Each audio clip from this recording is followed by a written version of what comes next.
అమ్మా ప్రచారంలో మీకు చెప్పా, నాకు మీరు ఎంత ఎక్కువ మెజారిటీ ఇస్తే నాకు అంత బలం వస్తుందని, మీకోసం సేవ చేసడానికి బలం వస్తుందని.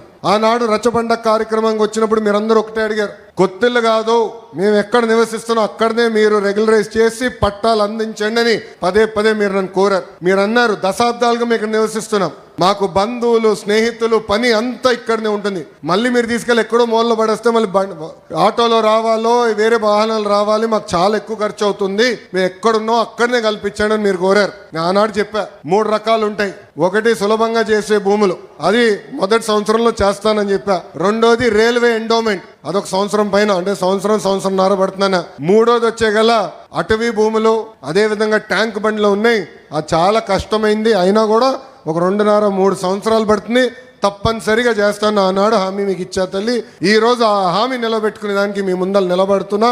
ఆంధ్ర రాష్ట్ర చరిత్రలో ఎక్కడ జరిగిన విధంగా ఒక మంగళగిరి నియోజకవర్గం కోసం జియో తీసుకొస్తే ఆంధ్ర రాష్ట్రంలో పేద ప్రజలందరికీ పనికొచ్చే విధంగా జరిగింది తల్లి. ఇప్పటికీ 7,000 మంది దరఖాస్తు